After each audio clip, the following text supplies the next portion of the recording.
Não há, virtualmente, depois da morte, diferença entre a consciência de um psíquico e a de um homem comum, a não ser que o psíquico, sendo como, é provável, mais familiarizado com a matéria astral, irá sentir-se mais à vontade em seu novo ambiente. Ser psíquico significa possuir um corpo físico sob vários aspectos mais sensível do que a maioria das pessoas.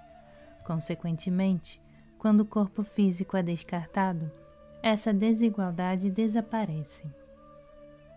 A morte súbita, tal como a que se dá por um acidente, não deve necessariamente afetar a vida astral para pior, de qualquer maneira.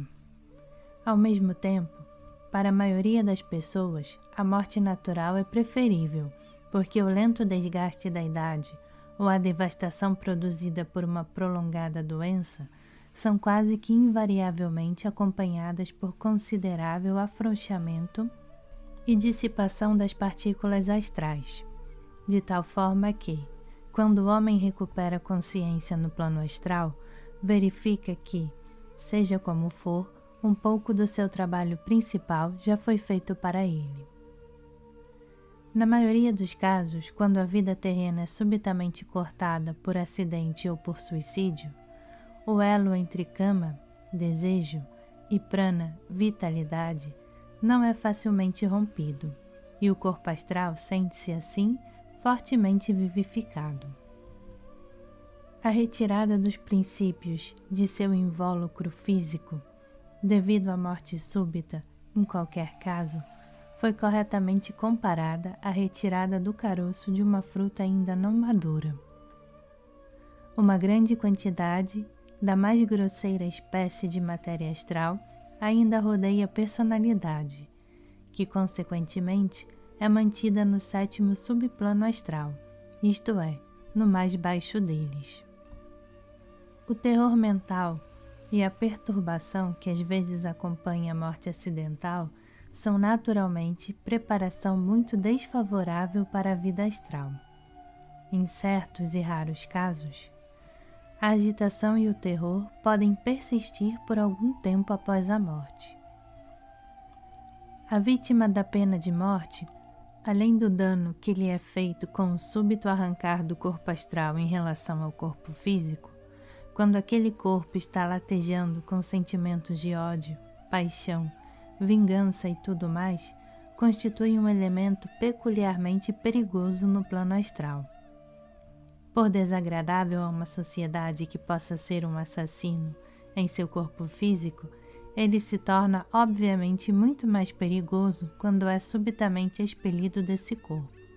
E embora a sociedade se proteja dos assassinos em corpo físico, torna-se indefesa, agora, contra assassinos subitamente projetados no plano astral, quando em pleno referver de suas paixões. Tais homens podem bem agir como instigadores de outros assassinos. É bem sabido que os assassínios, de um tipo particular, são às vezes repetidos muitas e muitas vezes na mesma comunidade. A posição do suicida é muito mais complicada pelo fato de que seu gesto insensato diminuiu imensamente o poder do ego superior para recolher em si próprio sua porção inferior, e assim levou-o a ficar exposto a grandes perigos.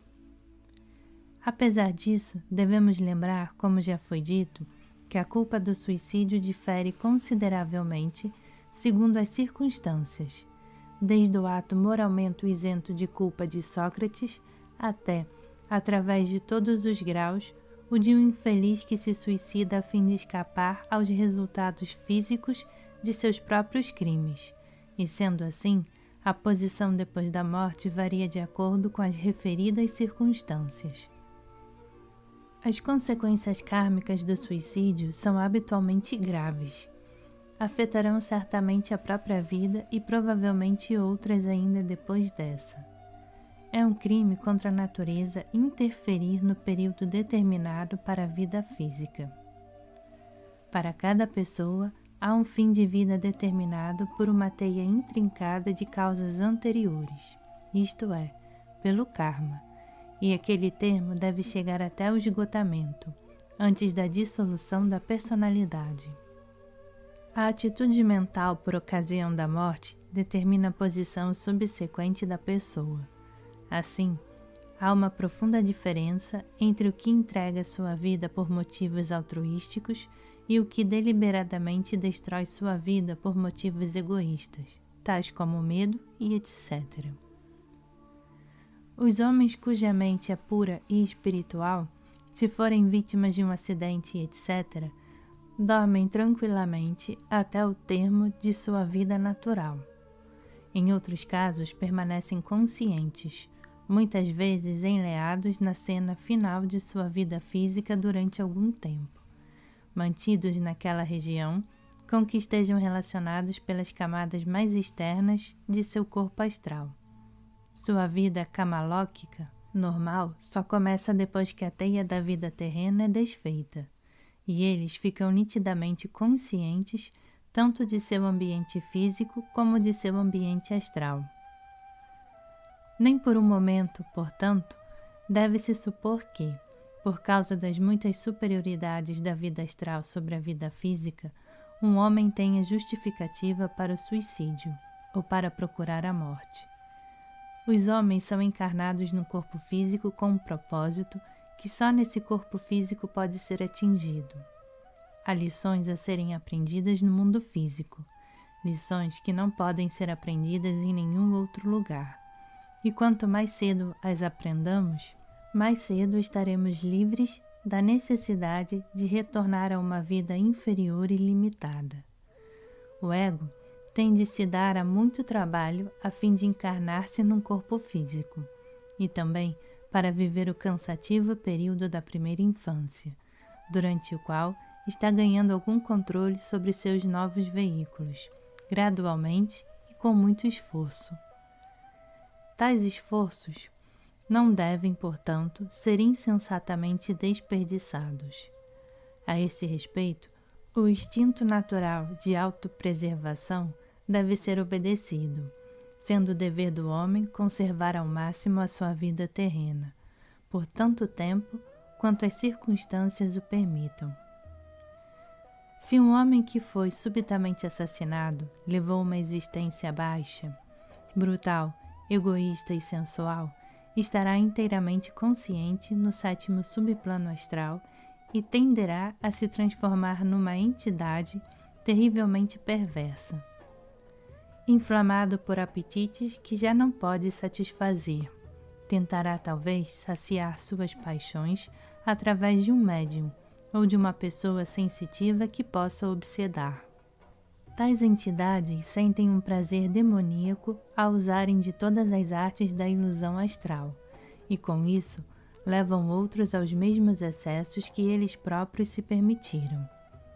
Desta classe e dos cascarões vitalizados é que saem os tentadores, os demônios da literatura eclesiástica.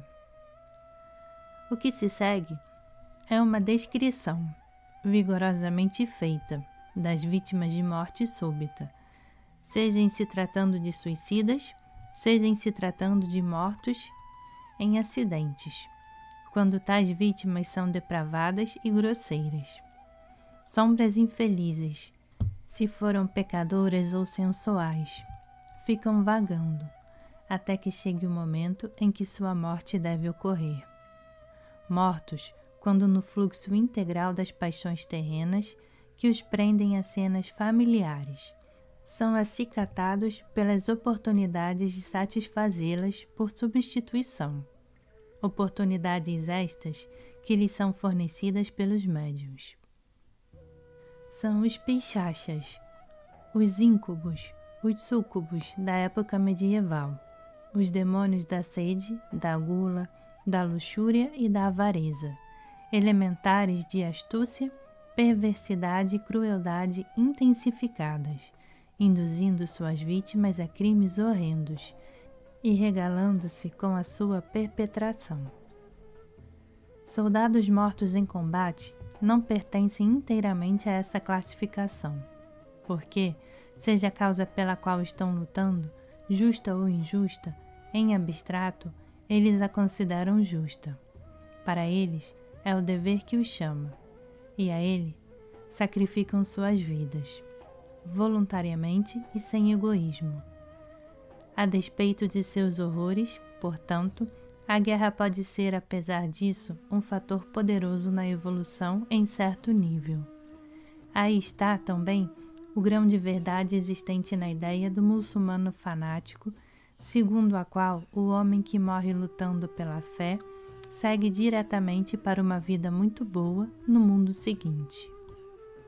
No caso de crianças que morrem cedo, é pouco provável que demonstre afinidade com as mais baixas subdivisões do mundo astral, e raramente são encontradas nos subplanos inferiores do astral.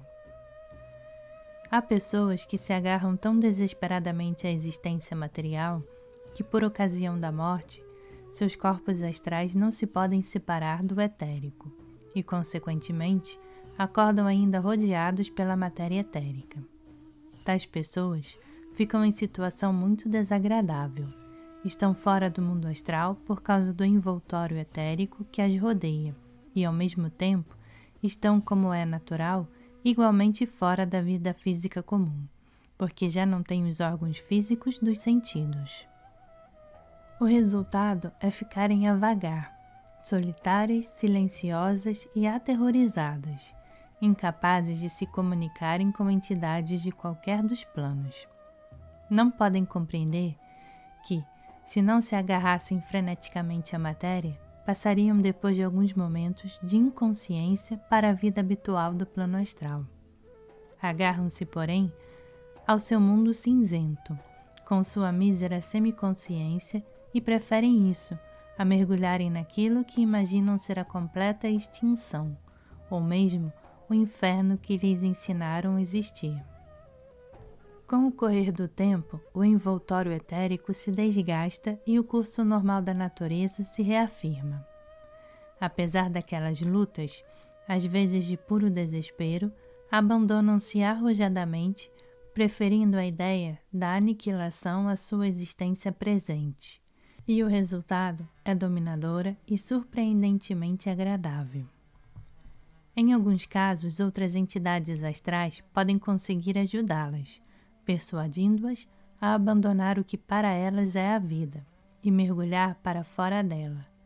Em outros casos, elas podem ter a infelicidade de descobrir meios para retomar, até certo ponto, contato com a vida física através de um médium, embora, em regra geral, o espírito guia do médium, muito acertadamente, lhes proíba esse acesso.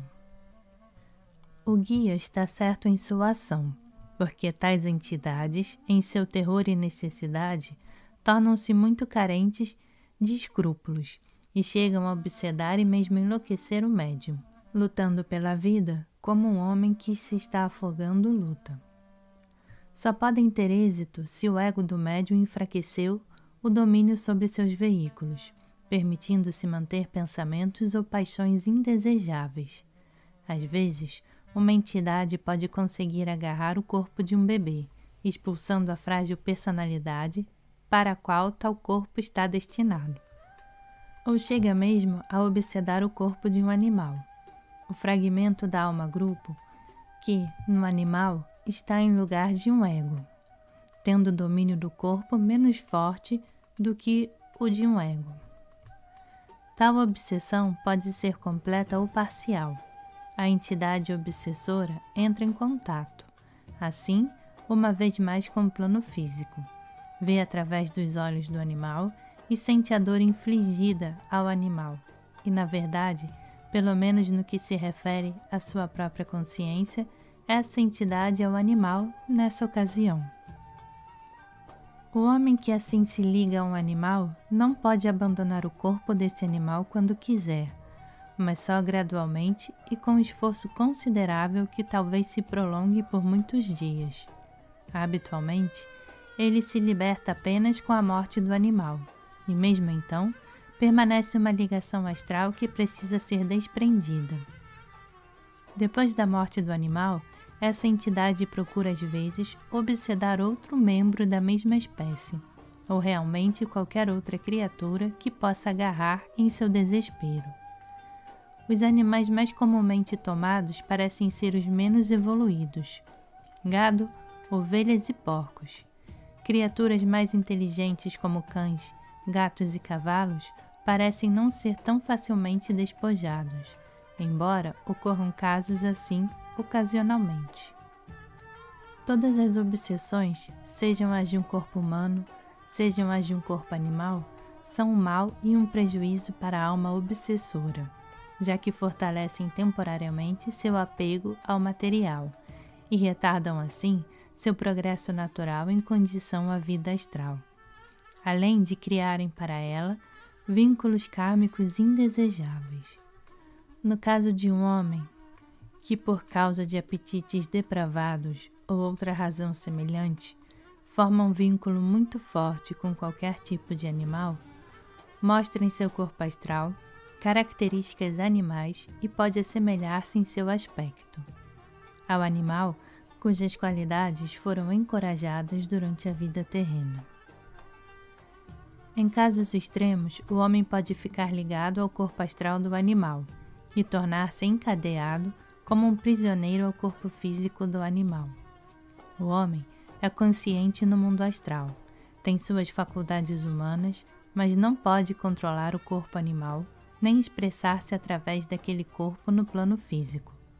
O organismo animal ali está como um carcereiro, mais do que como um veículo, e além disso, a alma animal não é expulsa, mas permanece como o verdadeiro ocupante de seu corpo. Casos desse tipo explicam, pelo menos parcialmente, a crença muitas vezes encontrada em países orientais, segundo a qual um homem pode, sob certas circunstâncias, reencarnar-se no corpo de um animal. Destino idêntico pode caber ao homem que retorna ao plano astral em seu caminho para o renascimento. E isso está descrito no capítulo 24 sobre renascimento. A classe de pessoas decididamente apegadas à Terra pela ansiedade é muitas vezes chamada de carnal. Como diz São Martim, tais homens são permanecedores, não retornadores, sem capacidade para se separarem inteiramente da matéria física até que apareça um assunto que lhes mereça especial interesse. Já vimos que após a morte física, o homem verdadeiro vai se retirando, com firmeza, de seus corpos exteriores e que, em particular, manas ou mente, tenta desembaraçar-se de cama ou desejo. O elo entre o mental inferior e o superior, o cordão de prata que liga ao mestre, parte-se em dois, em certos e raros casos em que a personalidade ou o homem inferior esteja de tal forma controlada por Kama que o manas inferior se tenha tornado inteiramente escravizado e não consiga desembaraçar-se. A isso, em ocultismo, dá-se o nome de perda da alma. É a perda do eu pessoal, que foi separado de seu progenitor, o ego superior, e assim se condenou a perecer. Em tal caso, mesmo durante a vida terrena, o quaternário inferior é violentamente separado da tríada. Isto é, os princípios inferiores encabeçados pelo manas inferior são desligados dos princípios superiores, Atma, Buddhi e manas superior. O homem está dividido em dois.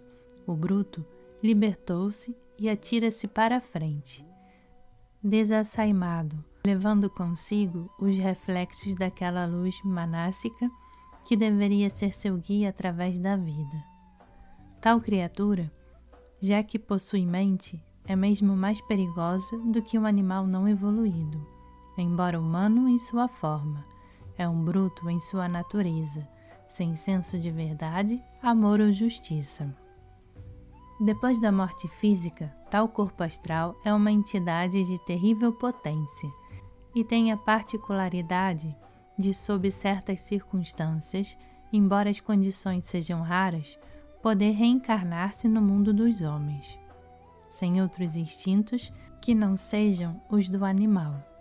levado apenas pelas paixões, nunca pela emoção, como uma astúcia que bruto algum pode emular, uma perversidade que é deliberada, chega ao máximo da vileza e torna-se o inimigo natural de todos os seres humanos normais. Um ser dessa classe, conhecido como elementar, desce cada vez mais baixo a cada encarnação sucessiva, até que a força maligna se desgasta e perece, separando-se da fonte da vida, desintegra-se e assim está perdido como existência separada. Do ponto de vista do ego, não houve colheita de experiências úteis daquela personalidade. O raio nada levou ao voltar. A vida inferior foi um fracasso total e completo. A palavra elementar foi empregada por vários escritores em muitos sentidos diferentes, mas é recomendável que se confine esse nome à entidade acima descrita.